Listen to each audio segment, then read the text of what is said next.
수험생 여러분 안녕하십니까? 교육학 논술 강사 오현준입니다. 여러분을 뵙게 돼서 반갑습니다. 지난 토요일날 2020학년도 중등 임용시험이 치러졌습니다. 수험생 여러분들 그동안 수고 많으셨습니다. 여러분들이 흘린 땀방울이 아이들의 교육을 바꾸는 좋은 밑거름이 되기를 희망하면서 간단하게나마 토요일날 치러진 임용시험을 함께 복귀하는 그러한 성찰적 시간을 가져보도록 하겠습니다. 이번 강의는 시험을 치른 수험생 여러분들께서 자기의 답안을 한번 맞춰보는 그런 시간이 되는 것이 1차적인 목적이고요. 그 다음에 2차적인 목적은 2021학년도 예비교사의 꿈을 가지고 열심히 공부하는 수험생 여러분에게 어떻게 공부해야 할지를 안내하는 그런 시간이 되었으면 좋겠습니다. 오늘 강의는 우리가 지난 시험, 그러니까 2013학년도부터 중등 임용시험이 객관식 시험에서 교육학 논술 시험으로 바뀌었습니다.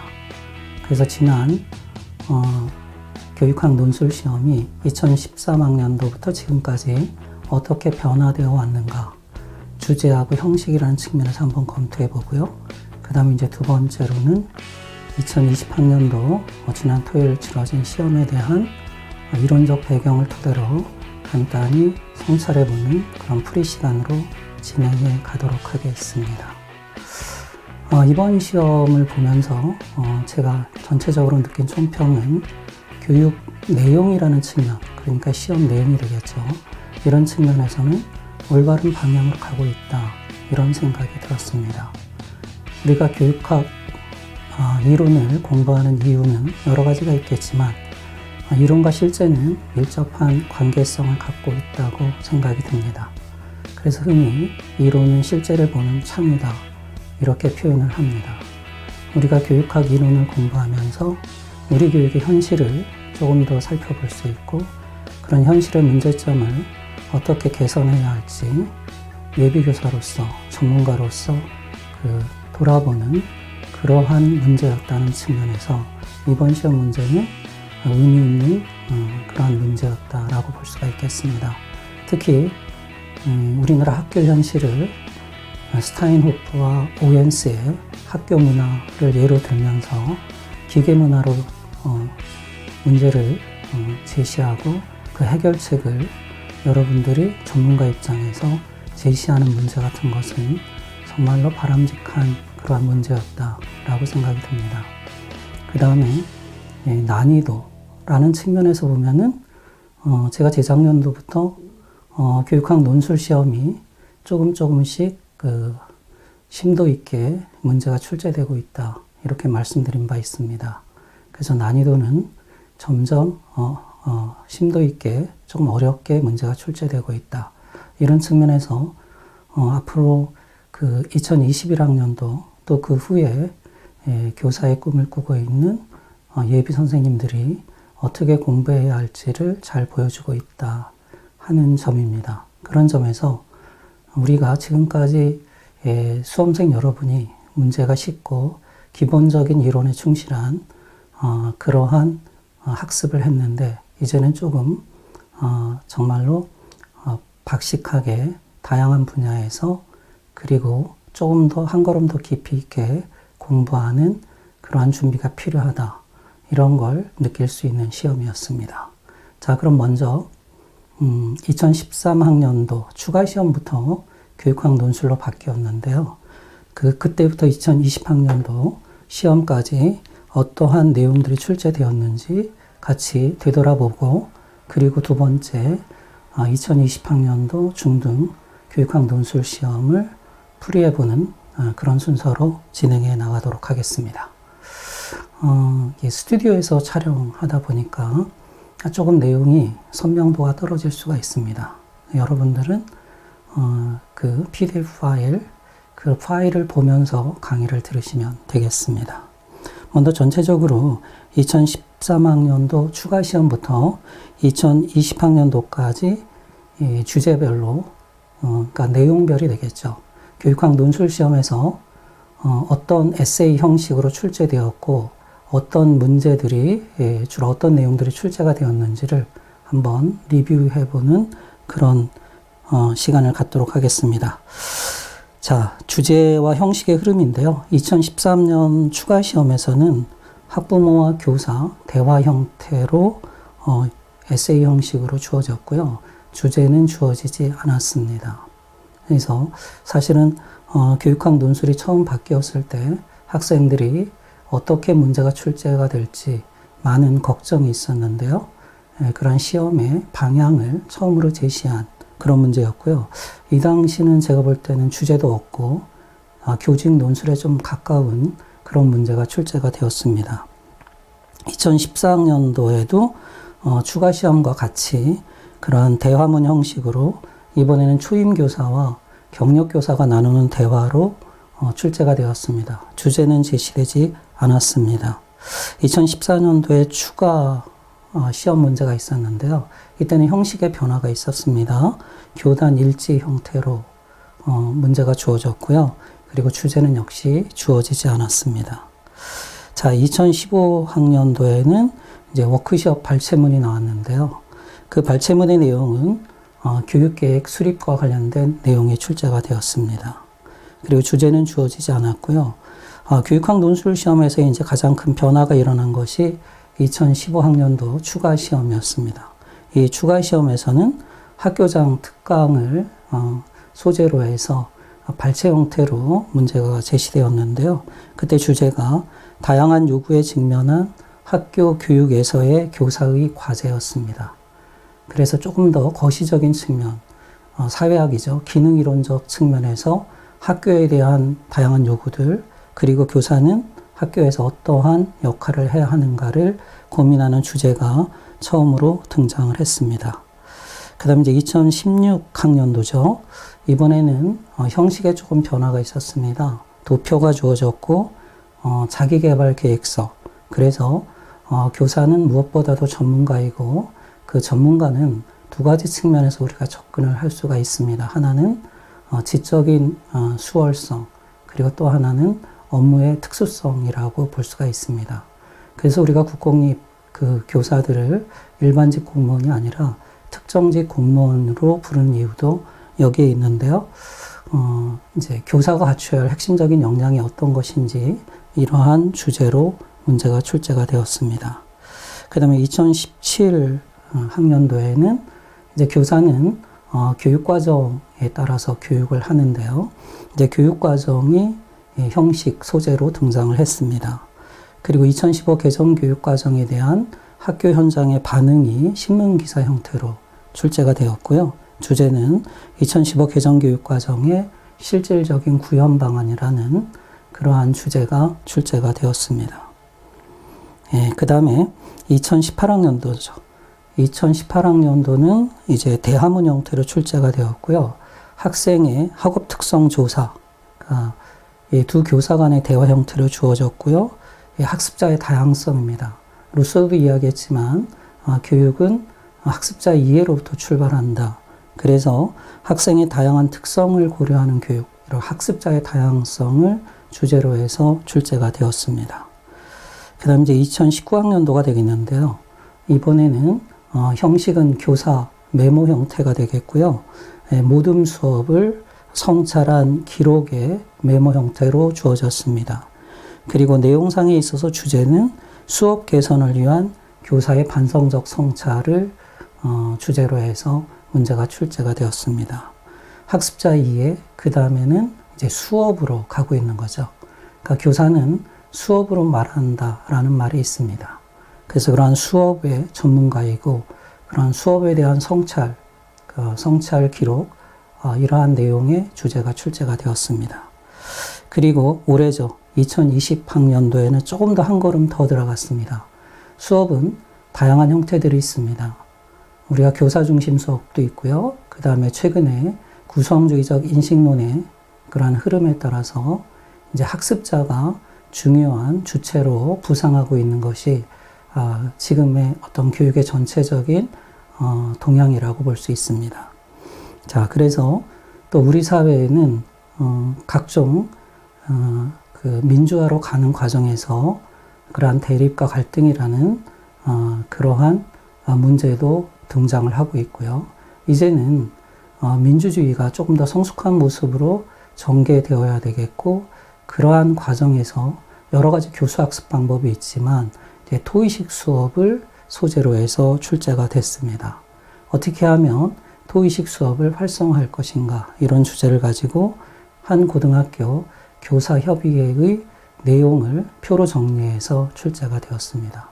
자, 이렇게 본다면 결국은 교육학 논술은 교육의 전문가로서 교사가 어떠한 지식과 역량을 갖추어야 하는지를 묻고 있고, 지금 아주 미시적인 수업의 방법론까지 출제가 되었습니다.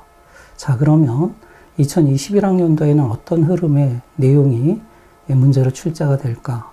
이런 것들이 앞으로 시험을 준비하는 그런 예비 선생님들에게는 어떤 내용이 출제가 될까가 여러분들이 한번 추측해 보시고 그에 맞춰서 공부를 준비하는 것도 중요한 일이라고 생각이 듭니다. 제가 보건대 전문가로서의 교사는 이러한 교과에 대한 전문가도 있지만, 그 다음에 교과 외 활동이죠. 흔히 우리가 생활지도를 이야기합니다.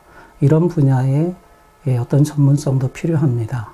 그런 측면에서 내년도 주제는 조금 더 주제의 전문가로서 교사 갖춰야 할 역량을 확대해서 교과 외의 문제가 출제가 될 수도 있다 하는 측면에서 여러분들이 고민해 보는 것도, 그리고 출제 경향을 예측하고 공부를 하는 것도 방향성 있는 공부라고 생각을 합니다.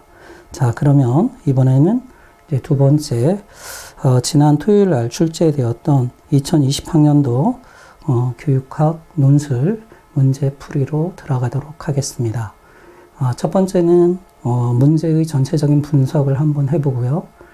그리고 마인드맵을 활용해서 논술 답안을 어떻게 작성해야 할 것인가, 이러한 구조들을 한번 그려보고요.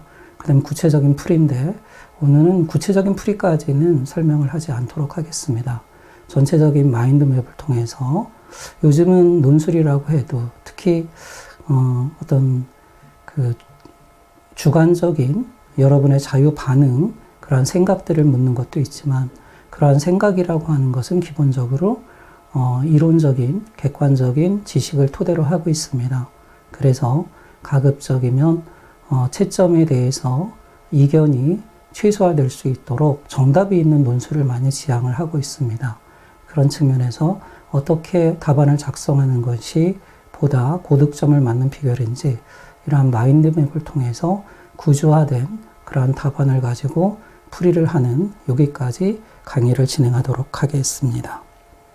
자, 그러면 문제를 분석해 보도록 하겠습니다.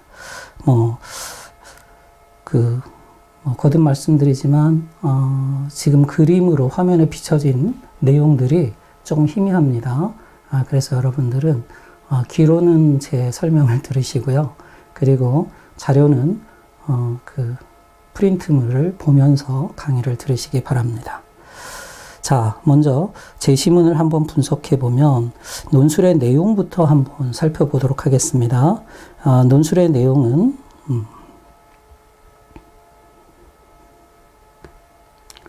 자, 여러분 해설서에 보면 첫 페이지에 보면 나와 있습니다. 자, 크게 내용적으로 보면 네 문제가 출제가 되었습니다. 문제, 에세이의 형식은 고등학교 교사협의회, 그리고 교사들이 어떠한 주제를 가지고 협의를 하고 있냐 하면은 그런 민주적인 학교 문화를 만들기 위해서 토의식 수업을 어떻게 활성화할 것인가, 그런 방안을 가지고 협의회를 전개하고 있습니다. 이런 과정 자체가 굉장히 학교 문화를 바꾸는 중요한 과정이라고 볼 수 있습니다.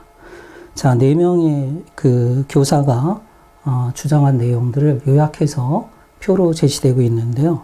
먼저 A 교사는 그 토의법의 이론적 배경에 대해서 이야기를 하고 있습니다. 그게 이제 구성주의의 두 가지 시각이 있죠. 하나는 피아제의 개인적 구성주의와 그리고 비고츠키의 사회문화적 구성주의입니다. 이렇게 토의를 한다는 것 자체는 비고츠키에 조금 더 가깝다라고 볼 수 있습니다. 특히 여러분이 다 알다시피 비고츠키는 피아제와 더불어 인지 발달의 대가라고 볼 수 있어요. 둘 다 같은 해에 태어났고요. 물론 비고츠키가 조금 더 38세인가요? 이렇게 젊은 나이에 유저를 했습니다. 그런 점에서 80 넘게 살은 피아제보다는 비고츠키가 더 천재성이 있다라고 볼 수도 있는데, 비고츠키와 피아제는 유년 시절에 다 천재성을 다 드러냈습니다. 피아제는 알비노라는 돌연변이 참새를 관찰한 일기를 박물관 학술지에 투고할 만큼 그런 관찰 능력이 뛰어났고요. 그리고 비고츠키 같은 경우는 꼬마 교수라고 불린 만큼 비고츠키 가정은 팔남배의 자녀들이 있었고요.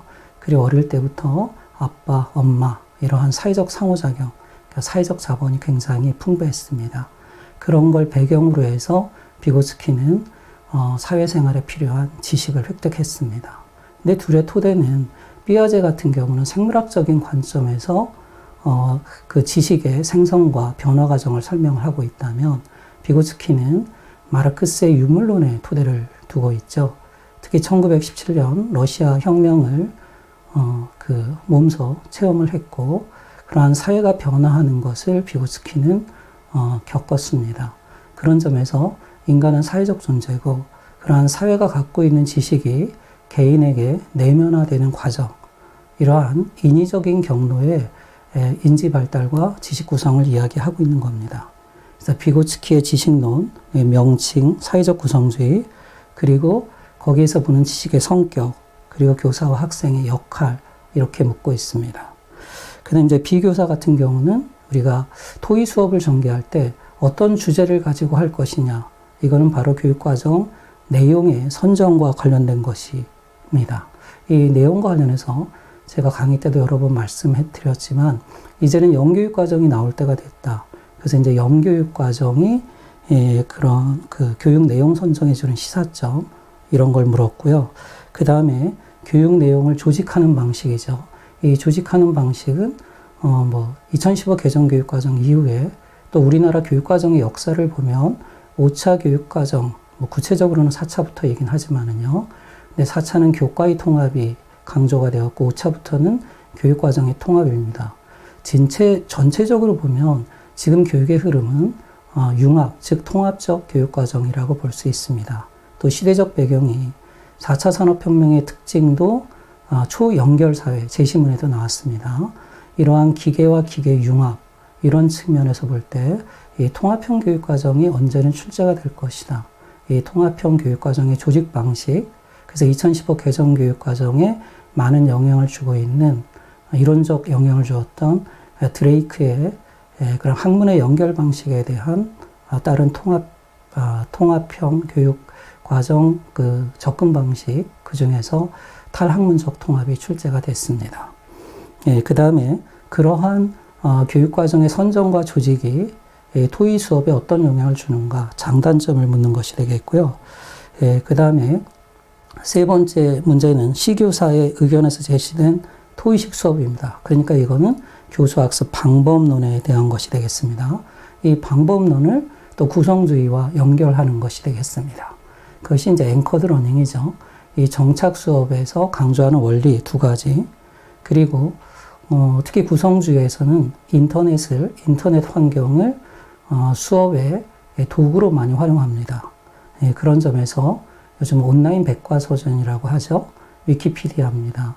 자, 이러한 매체, 도구를 활용할 때 장점과 단점이 있는데요. 그 중에서 이제 문제점을 두 가지 쓰는 문제. 이런 부분도 조금 여러분이 그 이론만 단순히 암기하는 것이 아니라 이론과 실제를 연결시키는 그런 고민이 필요했던 그런 문제라고 볼 수가 있겠습니다. 그리고 이러한 토의식 수업이 활성화되기 위해서는 무엇보다도 학교의 환경이 바뀌어야 한다. 그 학교 환경의 변화는 교육 행정과 관련된 부분이 되겠고요. 크게 구조적인 조직상의 변화도 있고 또 하나는 그런 문화, 즉 학교 문화의 그러한 변화도 있는데요. 아무래도 학교는 여타 조직과 다르다. 대표적으로 서지오반이나 이런 학자들의 주장입니다. 그런 점에서 학교는 구조의 개혁보다는 학교 문화, 과거에는 학교 풍토라는 말을 썼습니다. 하지만 최근에는 학교 문화라는 말을 많이 쓰고 있습니다. 이렇게 학교 문화가 바뀌어야 한다. 그럼 학교 문화의 현실은 어떤가? 그래서 스타인호프하고 오웬스의 메타포를 활용한 학교 문화죠. 기계 문화가 출제가 되었고요. 이것을 극복하기 위한 문화 개선 방향으로서 어떤 방향이 필요한지 이것도 자유 반응형 문제가 되겠는데요. 두 가지를 쓰는 문제, 이렇게 내용상으로 문제가 출제가 되었습니다.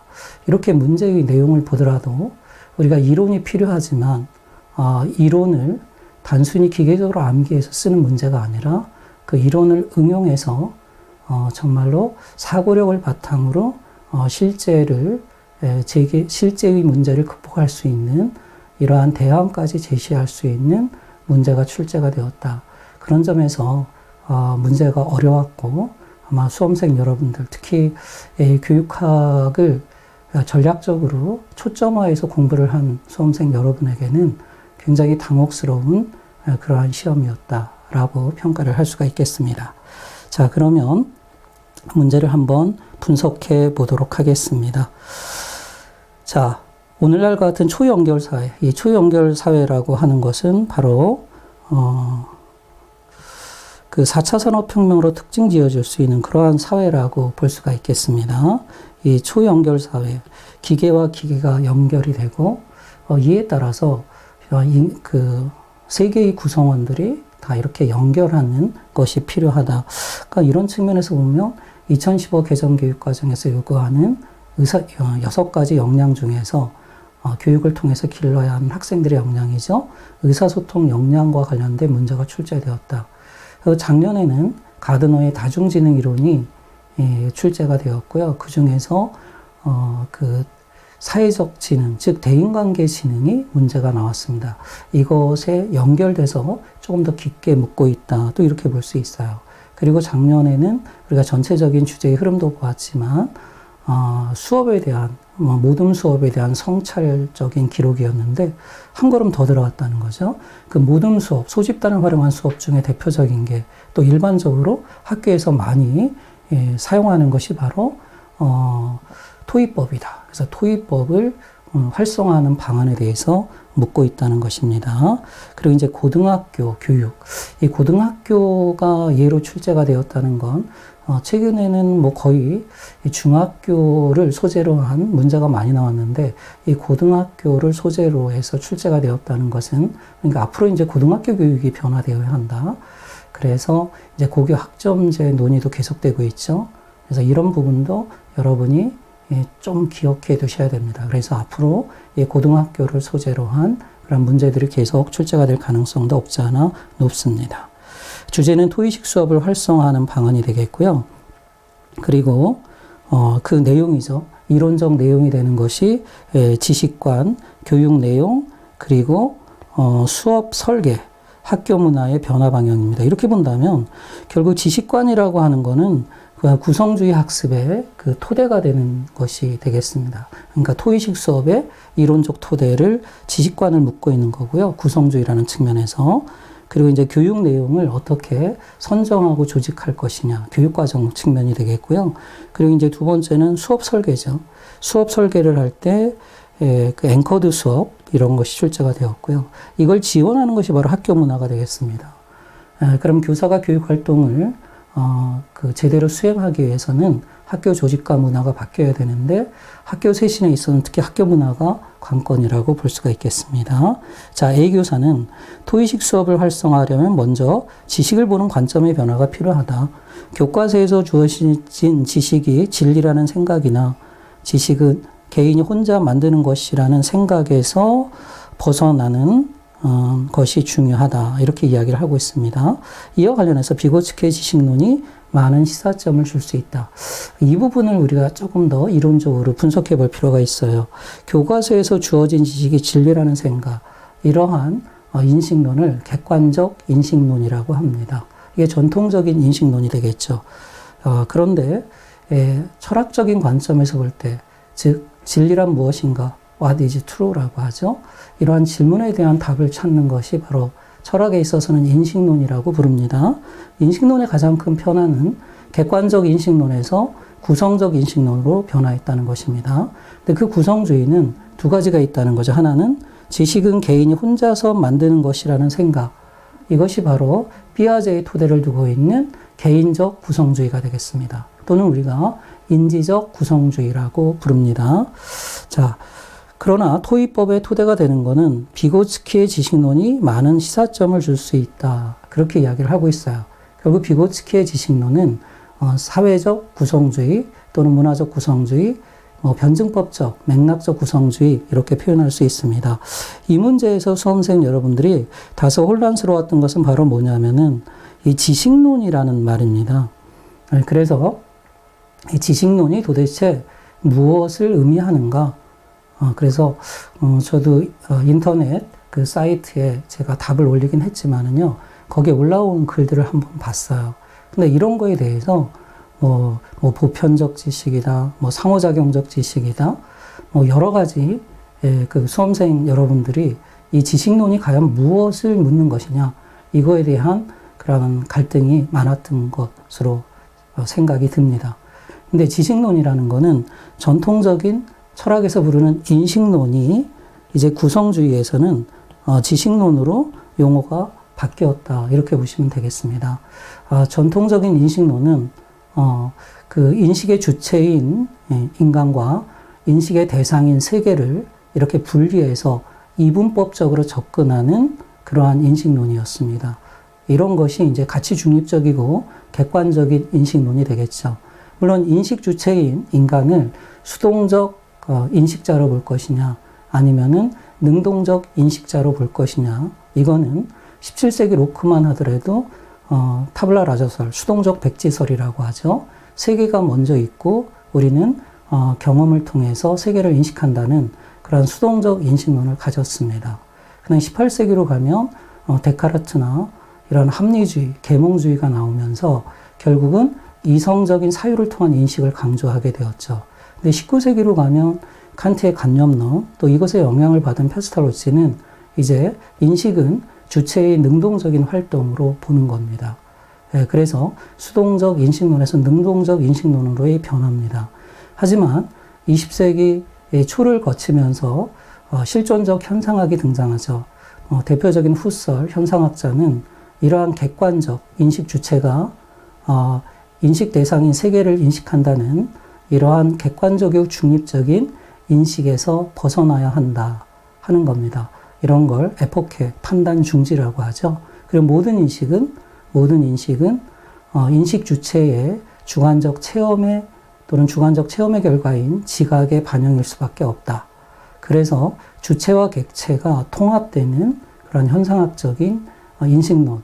그래서 우리가 이러한 현상학이나 또 뒤에 나오는 해석학이죠. 이거는 학문의 질적 연구가 탄생하는 아주 커다란 변화를 제공하기도 합니다. 그리고 구성주의는 바로 이러한 질적 접근 방법의 연장선에 있다라고 보는 거죠. 자, 그리고 여러분이 포스트 모더니즘에서 배운 지식론 하면은 바로 푸코가 되겠습니다.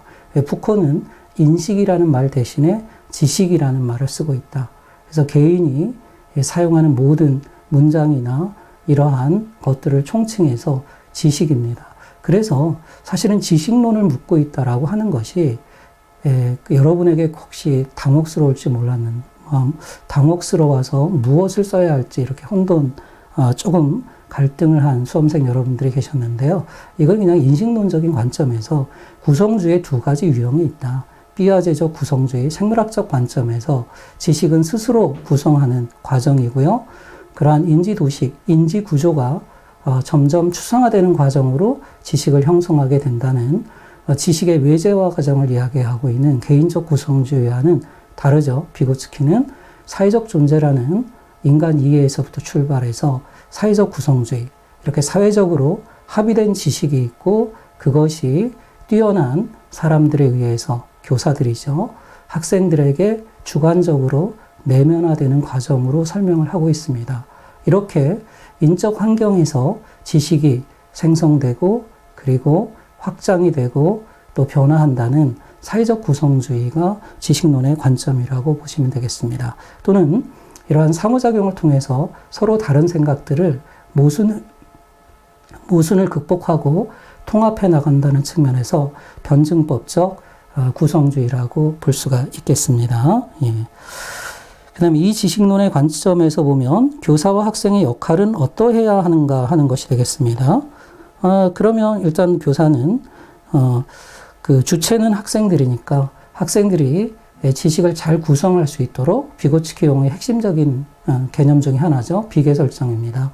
이러한 발판을 통해서 지식의 생성과 그리고 성장을 지원하는 그런 지적 촉진자, 그 다음에 안내자, 조력자가 되겠습니다.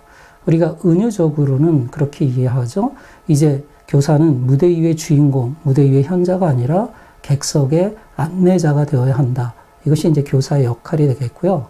소크라테스적으로 이야기하면 삼파 역할이라고 볼 수가 있겠습니다.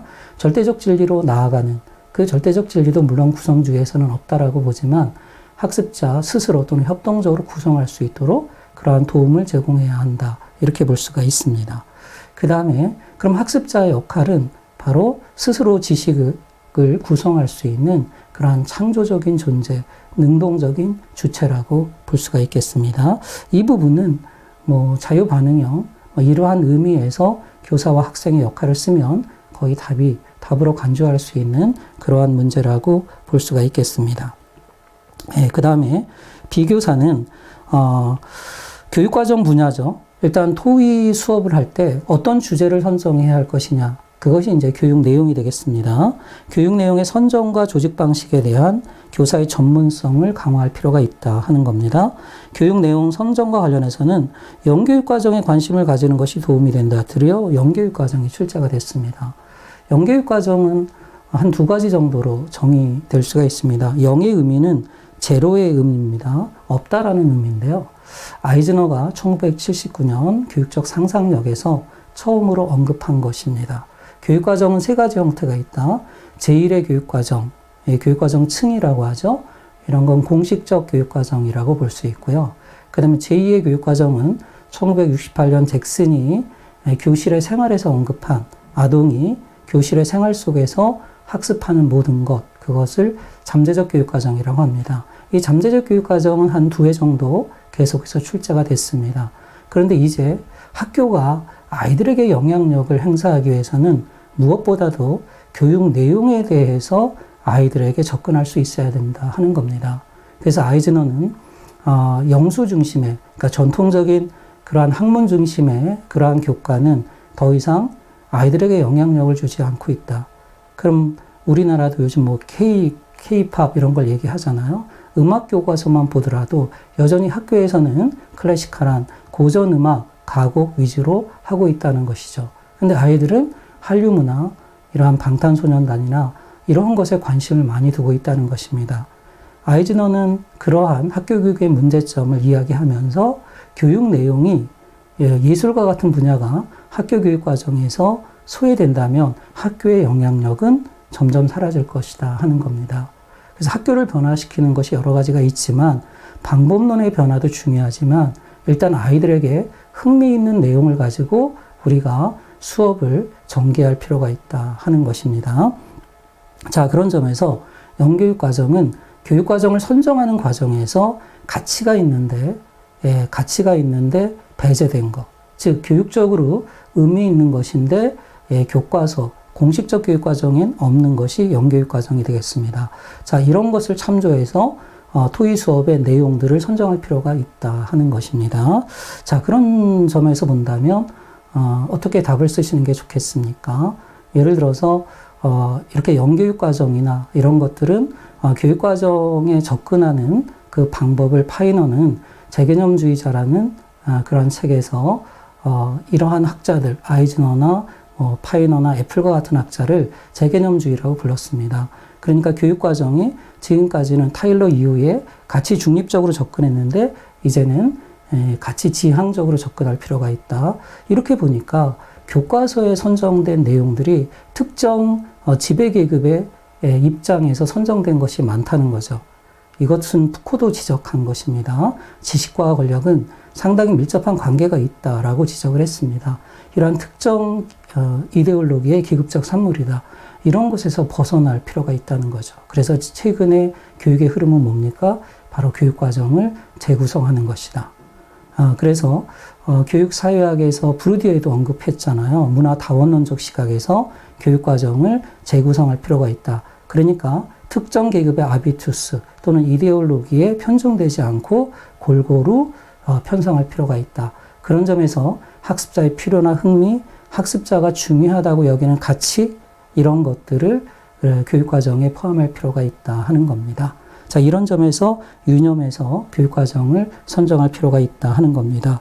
또 교육과정을 조직할 때는 어떻게 조직하는 것이 좋은가? 결국은 아이들의 필요, 흥미 또는 사회 문제 이런 것과 결합시키다 보면은 교과의 범위를 넘어서서 교육과정을 결합해야 한다. 이거는 융합형 교육과정이 되겠습니다.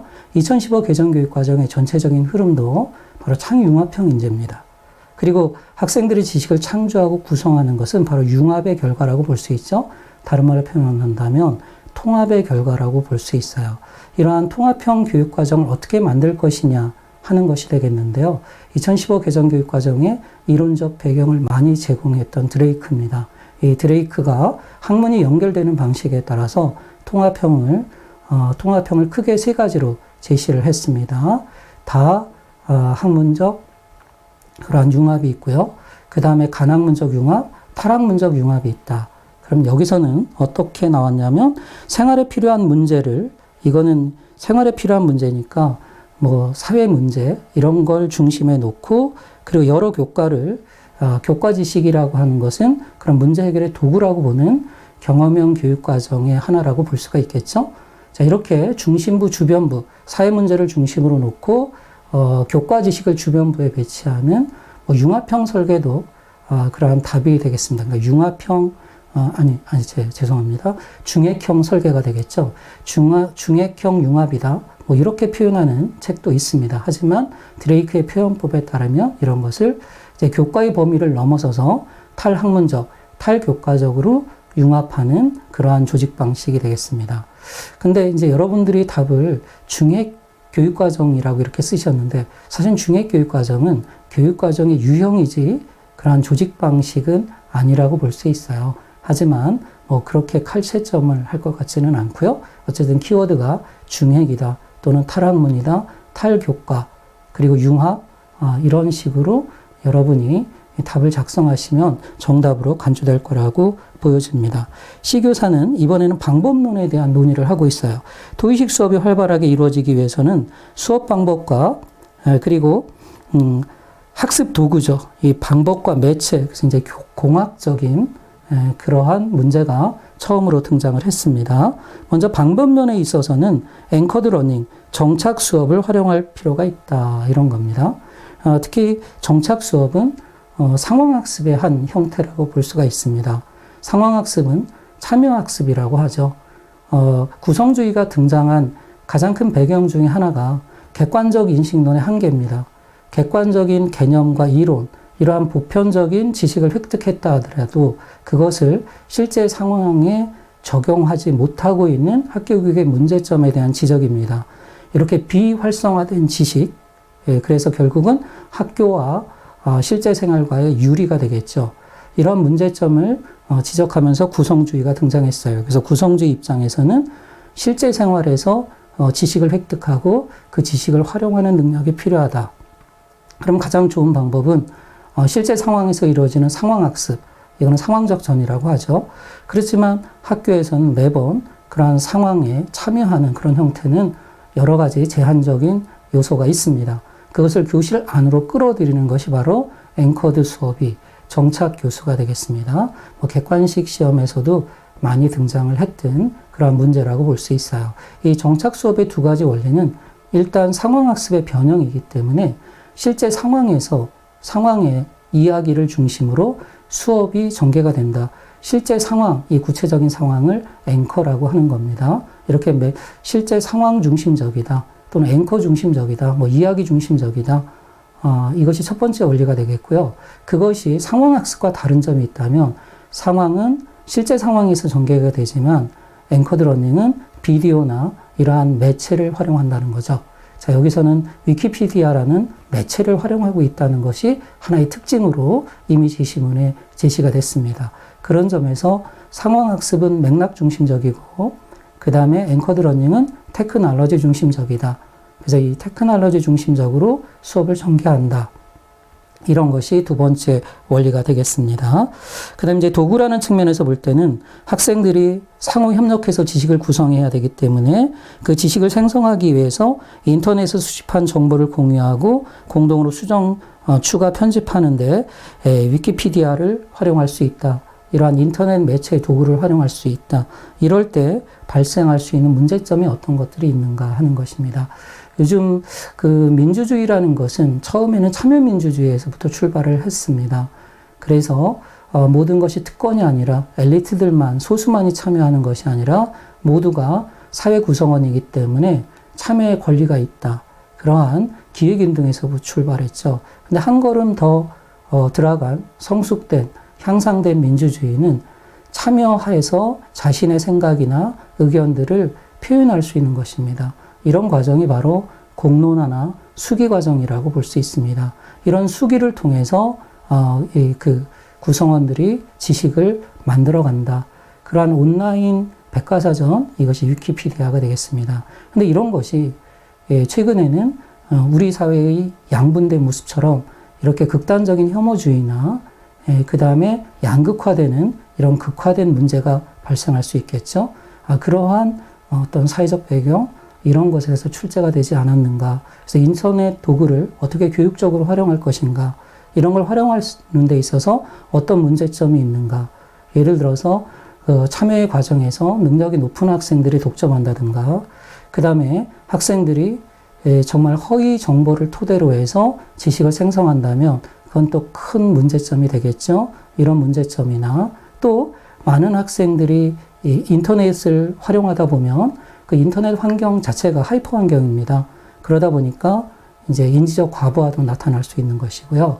또 디지털 문해 능력, 이렇게 떨어지는 아이들이, 또 지적 능력이 낮은 아이들이 소외되는 문제, 이런 것들, 굉장히 다양한 문제들을 여러분이 자유반응형으로 답을 쓸 수 있겠다 하는 것이 되겠습니다.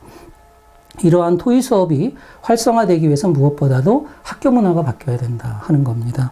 그래서 D교사는 학교 문화 개선은 토의식 수업 활성화를 위한 토대가 된다 하는 겁니다. 자, 이를 위해서 교사가 학생의 명문대학 합격이라는 목표 달성에 필요한 수단으로 간주하는 학교 문화가 좀 바뀌어야 한다라고 이야기를 하고 있습니다.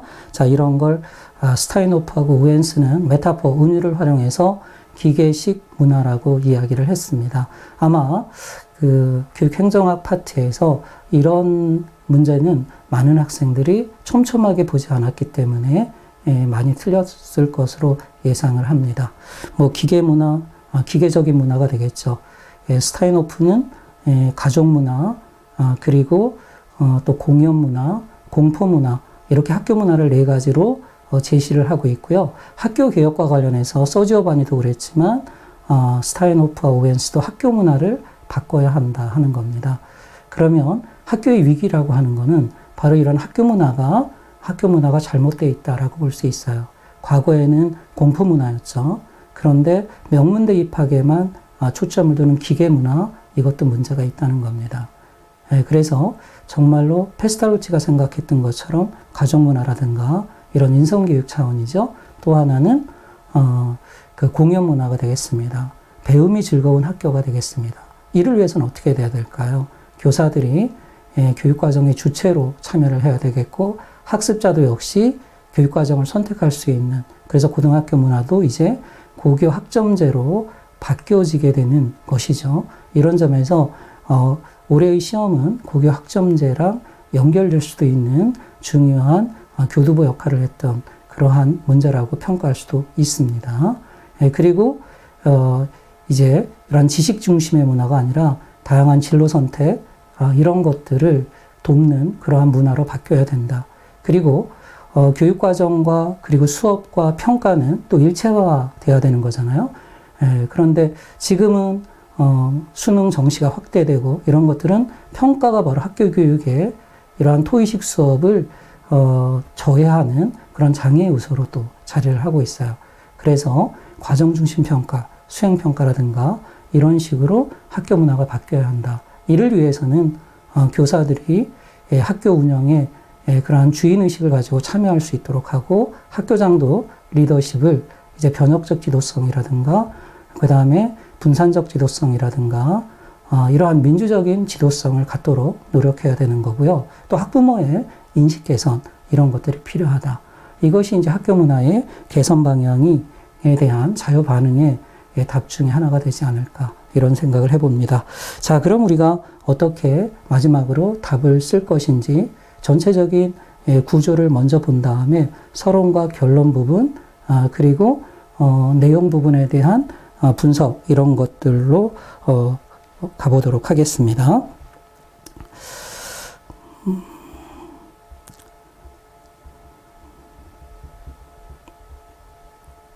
자, 먼저 내용을 한번 분석해 볼게요. 그럼 서론 부분부터 먼저 한 다음에 해보도록 하겠습니다. 서론을 쓸 때는 크게 두 가지를 염두에 두시면 됩니다. 하나는 왜 이 주제를 논의하게 됐는가 그 배경을 쓰는 겁니다. 또 하나는 글은 논리성을 갖춰야 돼요. 이 바로 논술이라는 것은 설득하는 것이기 때문에 그럼 서론, 본론 내용이 본론과 결론이 이렇게 모순이 없고 일관되게 흘러야 됩니다. 그래서 본론 내용과 연계하는 문제가 되겠습니다.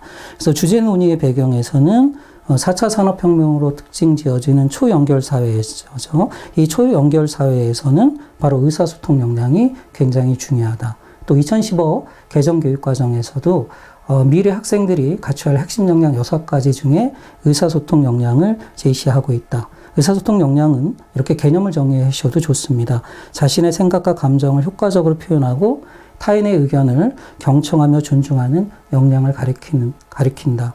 그럼 의사소통 역량을 기르기 위해서는 우리는 어떤 노력을 해야 할 것인가? 그래서 한 고등학교 교사협의회죠. 이 토의식 수업 활성화 방안을 중심으로 의사소통 역량을 어떻게 강화할 것인지, 활성화시킬 것인지 논의해 보도록 하자. 자, 그리고 본론 내용과 연계시키는 거죠. 본론 내용과 연계시킬 때는 주제를 언급하고요. 즉, 토의식 수업 활성화 방안입니다. 그리고 에세이의 형식을 또 언급을 해야 돼요. 모 고등학교 교사협의회 내용, 이걸 바탕으로 전개하겠다. 그리고 주로 어떤 내용을 이야기하겠다? 본론 내용과 연결을 시켜야 되겠죠. 지식관, 교육 내용, 수업 설계, 학교 문화의 그 변화 방향 4가지 측면에서 논의하겠다. 자, 이렇게 쓰시면 되겠습니다. 자, 그럼 본론의 내용들을 한번 분석을 해보도록 하겠습니다. 일단 전체적인 주제는 토의식 수업 활성화 방안이고요. 제가 분석하면서 설명을 했는데 여기서는 요약하는 형태로 정리하도록 하겠습니다. 자, 출제 배경은 교육적인 배경을 들려면 교육기본법 2조에 나오는 홍익인간의 교육이념, 이것을 구체화하기 위한 6가지 인간상을 제시하고 있는데요. 그 중에 하나가 민주시민의 자질함양이다. 그리고 2015 개정교육과정에서는 6가지 핵심 역량을 제시하고 있는데 의사소통 역량이다. 이것과 관련해서 이제 토의식 수업을 소재로 해서 문제가 출제가 되었습니다. 자, 문제 1번은 토의식 수업의 이론적 배경, 구성주의가 나왔어요. 지식론에 있어서는 비고츠키의 구성주의가 되겠죠. 사회적 구성주의, 문화적 구성주의 또는 사회문화적 구성주의, 변증법적 구성주의, 맥락적 구성주의, 뭐 이렇게 어느 것 하나만 쓰시면 되겠습니다. 그 다음에 지식의 성격은 이렇게 상호작용을 통해서 지식을 형성한다. 그래서 뭐 맥락 의존적이다. 여기서의 맥락은 주로 인적 환경을 강조하고 있는 것입니다. 피아제는 생물학적 환경을 더 중시를 하고 있는 거고요. 그리고 이렇게 해서 형성된 지식은 절대적이지 않다. 잠정적이다. 또는 푸코는 가변성을 띈다. 역사성을 띈다고 그랬죠. 가변적이다. 뭐 이런 것들이 뭐 다 맞는 답이 되겠고요. 그러면 이런 시각에서 볼 때 교사와 학생의 역할은 뭐냐? 교사는 학생이 지식을 구성할 수 있도록 도와주는 비계 설정의 역할 또는 소크라테스식으로 이야기한다면 바로 삼파의 역할을 하는 것이죠. 이러한 지적의 촉진자, 조력자가 되겠다. 이걸 은유적으로는 객석의 안내자라고 볼 수도 있습니다. 학생은 상호작용을 통해서 적극적으로 자신의 지식을 만들어가는 그러한 능동적인 주체이다. 또는 지식의 구성자이고 창조자이다. 이제는 학생이 구성주의에서는 무대 위의 주인공, 현자 역할을 한다 하는 것이 되겠습니다. 자, 그 다음에 이제 두 번째는 교육 내용에 대한 문제가 나왔습니다. 토의 주제를 선정하는 데 있어서, 그러니까 교육과정 선정과 관련해서 영교육과정을 언급하고 있습니다. 영교육과정은 가치가 있는데 교육과정 선정 과정에서 배제된 내용을 영교육과정이라고 봅니다. 결국 영교육과정은 특정한 가치나 이데올로기가 교육과정에 반영되어 있다는 그러한 계급적 성격을 비판하고 있다. 그런 것입니다. 그래서 이 교육과정을 개발하고 또는 선정하는 사람의 이데올로기만 고려하는 것이 아니라 교육과정 개발에 참여하지 못하는 교사나 학습자, 이러한 교육의 동등한 주체들의 그런 가치나 흥미, 이런 것들을 교육과정에 반영할 필요가 있다는 것입니다. 이처럼 특정한 가치나 또는 부르디에가 이야기하고 있는 아비투스나 이런 그 애플이 이야기하고 있는 이데올로기에 상관없이 편중됨 없이 골고루 편성되어야 한다 하는 것입니다. 이것은 일종의 교육과정 재구성 전략이라고 볼 수 있습니다. 그리고 토의식 수업이기 때문에 그 학생들이나 교사들이 입장에 있어서 또는 학교의 필요에 있어서 지역사회의 필요를 바탕으로 교육과정을 또 구성할 필요도 있다. 이런 것도 답이 되겠고요. 그래서 결과론적으로 볼 때는 영교육과정, 교육과정은 바람직한 내용입니다. 그 바람직한 것이 혹시 특정한 입장에서만 선정된 것은 아닌지, 그래서 다양한 관점에서 교육과정을 선정할 필요가 있다 하는 것이 시사점이 되겠습니다. 그 다음에 이것도 영교육과정의 개념을 알아야 푸는 문제지만 답은 조금 자유반응형 채점이 이루어지지 않을까, 그렇게 사료되는 문제가 되겠고요. 교육 내용을 조직하는 방식은 드레이크의 타락문적, 탈교과적 통합이나, 그러니까 교과 중심 교육과정과 경험 중심 교육과정을 융합하는 것이 되겠죠. 아니면 중액형 통합. 그 다음에 제가 볼 때는 이렇게 조직하는 방식이기 때문에 이렇게 답을 써야 되는데 중액교육과정이라고 쓴 학생들도 맞게 처리되지 않을까, 그렇게 생각이 됩니다. 중액이 또 키워드가 될 수 있고요. 그럼 중액은 교과 중심 중액도 있고 사회 중심 중액도 있고 개인 중심 중액이 있어요. 그럼 여기는 생활에 필요한 문제를 중심으로 통합한다고 하니까 사회 중심 중액 이렇게 쓴 것까지도 답으로 채점될 거라고 생각이 듭니다. 그 다음에 이제 토의법, 이렇게 내용의 조직 방식이 토의법에 주는 영향이 되겠는데요. 장점과 단점이, 장점은 굉장히 많겠죠. 실제 지식을 가지고 문제 해결 능력을 함양한다든가, 그 다음에 활성화된 지식이라고 하죠. 실제적 지식을 획득할 수 있다. 그리고 자신들의 생활에 필요한 문제를 중심으로 수업이 전개되기 때문에 학생들의 흥미를 돋우고 이에 따라서 학습 동기가 유발될 수 있다. 또는 학교와 지역사회의 거버넌스, 융합, 이런 것을 촉진할 수 있다. 이런 것은 장점이 되겠습니다. 자, 단점 같은 경우는, 이거 토의법이 그 경험 중심, 그런 교육과정에서 강조하는 수업의 형태니까, 교과나 학문 중심 입장에서 비판하셔도 되겠습니다. 그 중에 이제 첫 번째가 바로 교과의 논리적 체계가 약화된다. 지식의 체계적인 그러한 조직이나 이런 것이 소홀할 수 있고요. 그 다음에 학생들이 이 토의하는 과정 자체도 중요하겠지만 토의가 혹시 그러한 방향성 없이 전개된다면은 시간과 노력이 허비되는 그러한 비경제적, 낭비적인 측면도 있겠고요. 또 하나는 교사가 이 토의법을 준비하는 과정에서 많은 준비와 시간, 노력이 필요하다. 이런 점에서는 경제성이 조금 미흡하다. 이런 것도 문제점으로 지적될 수가 있습니다. 그 다음 이제 세 번째는 수업의 방법론이 되겠습니다. 자, 수업을 설계할 때, 그럼 수업 설계 방식이 바로 구성주의 수업의 한 형태인 앵커드 수업, 정착 수업을 활용한다 하는 것입니다. 그리고 생활에 필요한 문제 자체는 우리가 시험에 여러 번 등장했지만 비구조화된 문제가 되겠습니다. 이 문제를 해결할 때는 그런 한 가지 해결책이 아니라 여러 가지 해결책이 나올 수밖에 없습니다. 그럼 정착 수업에서 강조하는 원리는 크게 두 가지라고 볼 수 있습니다. 일단 정착, 앵커라고 하는 것이 실제 이야기, 실제 문제 중심으로 수업이 전개된다 하는 것이고요. 그 다음에 이제 두 번째가, 상황학습의 변형 형태라고 제가 말씀을 드렸죠. 상황학습은 참여학습입니다. 그러니까 교실 밖에서 그런 문제 해결 활동이 이루어지지만, 앵커드 수업은 교실 안에서 이루어지기 때문에, 제시문에도 나와 있죠. 위키라든가 이러한 매체, 시청학적 도구를 활용한다는 점이죠. 그런 점에서, 상황학습은 맥락 중심이긴 하지만, 그리고 앵커드 수업은 테크놀로지, 이러한 매체나 도구 중심적이다. 이런 것이 중요한 원리가 되겠습니다. 위키피디아를 이러한 매체를 활용할 때 어떤 문제가 발생할 수 있을까 하는 것입니다. 좋은 점도 있죠. 학생들이 실제와 유사한 그러한 이야기를 가지고 수업을 전개함으로써 흥미를 돋울 수 있다. 이런 것은 장점이 되겠지만 단점은 온라인 백과사전 이렇게 지식을 창조하는 과정에서 허위 정보나 사실을 근거로 해서 잘못된 지식, 오개념이나 이런 걸 터득할 수 있다는 것이고요. 그리고 위키피디아는 온라인, 인터넷, 하이퍼 환경입니다. 그래서 정보가, 지식이 많이 한꺼번에 밀려옴으로 인해서 작동 기억의 한계죠. 밀러가 제시한 7+-2,000큽니다. 근데 이것보다도 더 많은 정보가 한꺼번에 밀려옴으로 인해서 발생하는 인지적인 비효율성이 되겠는데요. 이해도나 이런 것이 떨어지는 현상, 이것을 인지적 과부하 또는 기억의 병목 현상입니다. 이런 것도 일어날 수 있다. 그리고 소집단 학습이니까 협동학습의 관점에서 또 문제점을 쓸 수도 있어요.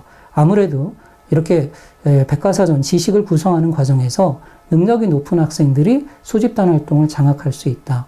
이러한 부익부 현상이고요.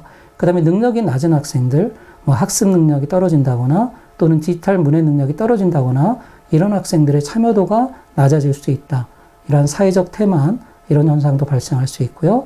또 능력이 낮은 아이들이 노력 없이 성과를 취하는 그러한 무임 승객 효과 이런 것도 나타날 수가 있겠습니다. 또 다른 우리가 이론적 배경이 아닌 다른 시각에서 본다면 이렇게 함께 지식을 구성하는 것 자체가 비고츠키 이론 자체가 집단 이성을 활용하는 과정인데요. 그 집단 이성이 올바른 방향으로 나아갈 수도 있지만 극단적인 양극화의 방향으로 나간다면 균형 감각을 상실한다면 오히려 이거는 잘못된 그러한 지식으로 나아갈 수 있다는 겁니다. 자, 이런 걸 집단 극단화 또는 집단 극화 현상이라고 합니다. 이런 문제점도 발생할 수 있다. 극단적인 혐오주의라든가 그 다음에 진보와 보수의 양극화 현상 이런 것도 집단 극화의 한 형태라고 볼 수가 있겠습니다. 이런 것들을 자유반응형으로 여러분이 문제점을 적을 수가 있겠습니다. 자, 이런 수업을 활성화하기 위해서는 학교의 지원 방안이 되겠는데요. 학교의 지원 방안은 일단 구조적인 방향과 문화적인 방향이 있습니다. 학교 문화를 개선하는 그러한 쪽으로 문제가 출제가 됐습니다. 학교 조직은 서지어바니도 그랬고요. 이 조직적인 재구조와 총체적 질관리기법이라든가 학교 단위 책임 경영제, 조직의 개편도 중요하지만 구성원들의 의식이 강하기 때문에 그래서 웨이크도 이야기했잖아요. 이완 결합 체제다. 그래서 학교는 문화적으로 결속력이 강한 겁니다. 학교 구성원들이 공유하는 생활 양식을 문화라고 하는 거고요. 이 학교 문화를 개혁해야 한다. 행정학에서는 학교 문화라는 대신에 학교 풍토라는 말을 많이 썼어요. 근데 최근에는 사회학적, 인류학적 관점에서 학교 문화를 이야기하고 있는 겁니다. 그럼 현행 학교 문화는 이러한 토의법을 활성화시키고 있는가라고 문제를 제기하고 있는 거예요. 그렇지 못하다는 거죠. 그래서 스타인호프와 오웬스의 이론, 학교 문화를 은유, 메타포를 써서 표현하고 있는데요. 기계 문화, 이거를 문제점으로 이제 적시하도록 했고요. 명문대 입학을 지향하는 그러한 학교가 되겠습니다. 그럼 이러한 기계적 문화를 어떤 문화로 바꿔야 하는가? 예를 들자면 가족 문화. 그래서 페스탈로치도 이야기하고 있는 학교는 가정의 축소판이죠. 이렇게 가족과 같은 인터액션이 충실한 문화. 그래서 인성교육이나 전인교육에 초점을 두는 문화. 그 다음에 또 하나가 공연 문화가 되겠습니다. 가르침과 배움이 즐거운 학교가 되겠죠. 이런 문화로 바꿔야 한다. 이렇게 스타인호프와 오웬스의 용어를 표현해서 뭐 가정문화와 공연문화로 바꿔야 한다. 이렇게 쓴다면 아주 좋겠죠. 그럼 구체적인 방법은 또 어떤 게 있느냐? 정말 구성원들이 수동적인 객체가 아니라 능동적인 주체로 의사소통, 이러한 수기 과정, 공론의 과정에 참여할 수 있어야 한다. 그리고 이 교사나 학생, 그리고 학부모들의 인식을 개선해야 한다.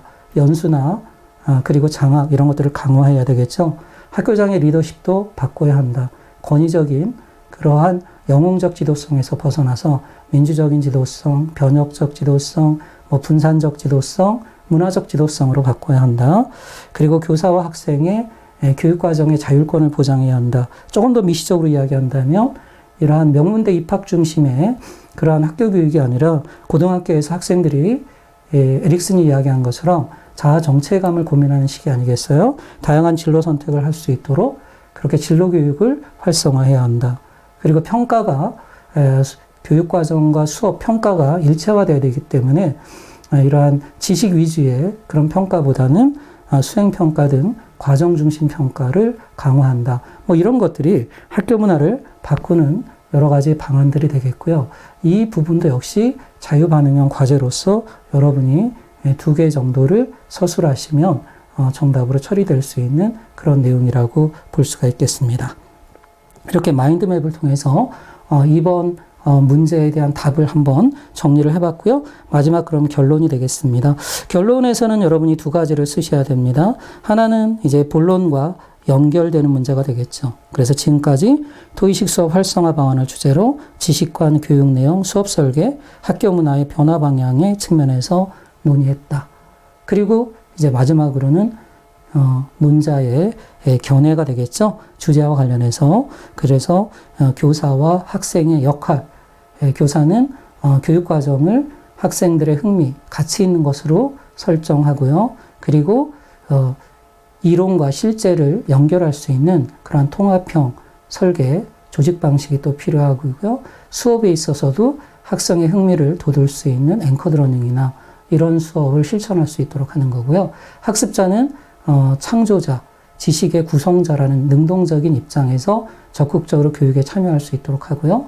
그리고 학교는 이러한 교사와 학생들의 활동을 적극적으로 지원할 수 있도록 구조적으로 볼 때는 학교 행정과 재정을 지원해야 되겠다.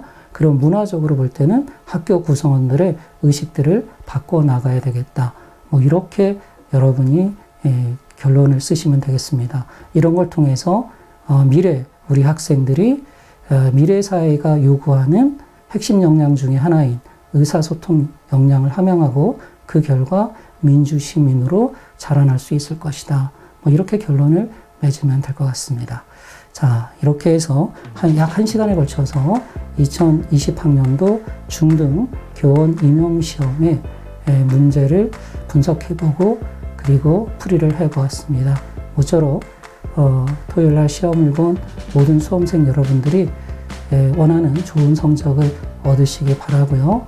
그래서 학교 현장에서 우리 사회를 또 아이들의 미래의 꿈을 심어줄 수 있는 아름다운 교육 노동에 참여하는 좋은 선생님이 되시길 바랍니다. 그리고 교사가 되고자 하는 또 2021학년도 임용시험을 준비하는 학생들은 이 강의를 통해서 내가 어떻게 교육학 논술의 공부의 방향을 잡을지 한번 그 방향을 설정하는 그러한 좋은 시간이 되었으면 좋겠습니다. 저는 내년 1월달 강의로 여러분을 찾아뵙도록 하겠습니다. 고맙습니다. 정상에서 만납시다.